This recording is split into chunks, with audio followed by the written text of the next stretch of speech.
চমৎকার দারুবিগ্রহ তৈরি করেছেন দেবশিল্পী বিশ্বকর্মা। মন্দিরের স্থাপত্য বড় মনোরম। এখানে অনন্তকাল অবস্থান করলেও কোনো ক্লান্তি আসবে না। তোমাদের পছন্দ হয়েছে তো? আমার তো সমুদ্রের তটে বেড়াতেই বেশি ভালো লাগছে। এই তো কি সুন্দর ঢেউ শব্দ শোনা যাচ্ছে গর্ভগৃহ থেকে।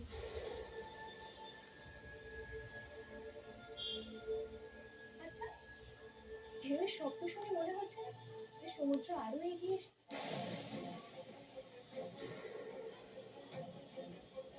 আমার তো এখনই একবার সমুদ্র তটে যেতে ইচ্ছা করছে। না না, এখনই যাবার কি প্রয়োজন?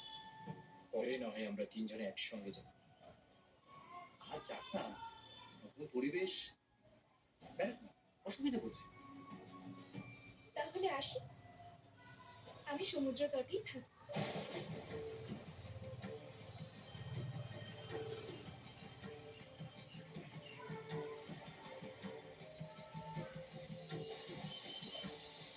সমুদ্রের গর্জন যেন আরো বেড়ে উঠছে। মনে হচ্ছে যেন সমুদ্র আরো কাছে এগিয়ে আসছে। আমি আপনাকে বারংবার নিষেধ করছি, আপনি আর এগোবেন না। এর ফল কিন্তু মারাত্মক হবে। আমার প্রতিরোধ করার আপনি কে হনুমান? আমি আপনার নিষেধ শুনবো কেন? আপনি চির ব্রহ্মচারী বলে সবাই তো আপনার মতো ব্রহ্মচারী নয়। সরে যান, সরে যান সামনে থেকে। এমনও তো হতে পারে দেবী সুভদ্রা আমার আহ্বানে সাড়া দিয়ে আমার সাথে চলে গেলেন। মূর্খ আপনি! আপনি জানেন না আপনি কাকে কামনা করছেন। যাকে আপনি কামনা করছেন তিনি মা যোগমায়া, দেবী সুভদ্রা উনি। আমি আপনাকে আবারও নিষেধ করছি, আপনি আর এগোবেন না। এই শ্রী মন্দিরের ত্রিসীমানায় আমি আপনাকে দেখতে চাই না। আমাকে বাধা দেওয়ার কোনো অধিকার আপনার নেই।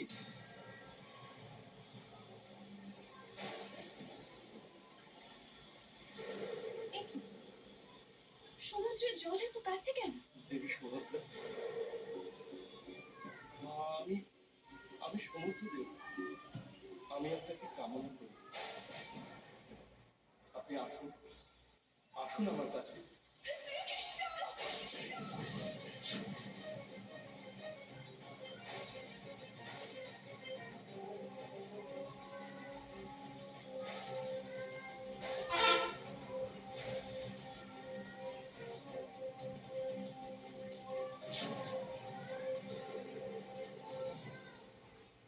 ক্ষান্ত হন সমুদ্রদেব।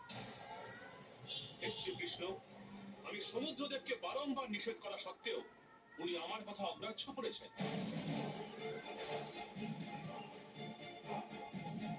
সম্পর্কে আপনি আমার শ্বশুরস্থানীয়। আপনারই অন্তঃস্থল থেকে সমুদ্র মন্থনের সময় উঠে এসেছিলেন মহাদেবী লক্ষ্মী। তিনি আমার স্ত্রী।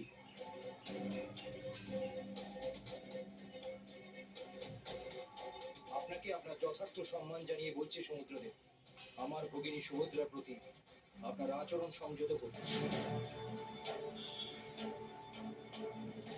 আমি কি অসংযত আচরণ করেছি শ্রীকৃষ্ণ?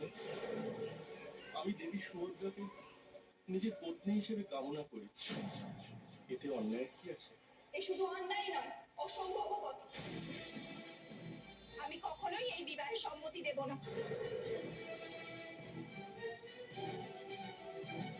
সমুদ্রদেব, আপনি আমার ভগিনীকে এমন প্রস্তাব দেবেন না। কিন্তু কিন্তু এর কারণ জানতে পারি?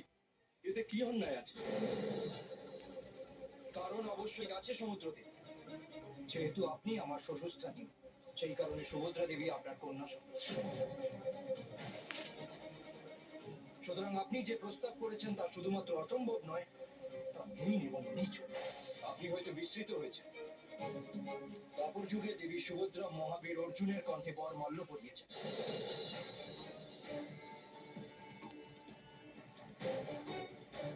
আশা করি সবকিছু শোনার পর আপনি আপনার ভুল বুঝতে পেরে নিবৃত থাকবেন।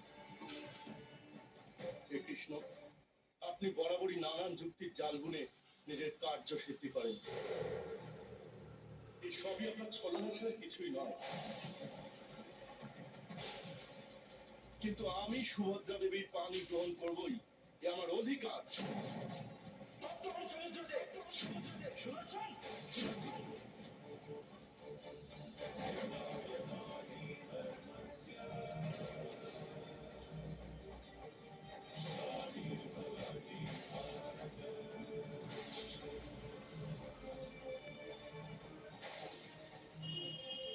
আমরা এখনই স্বর্গে ফিরে যাব। তা কি করে সম্ভব সুভদ্রা?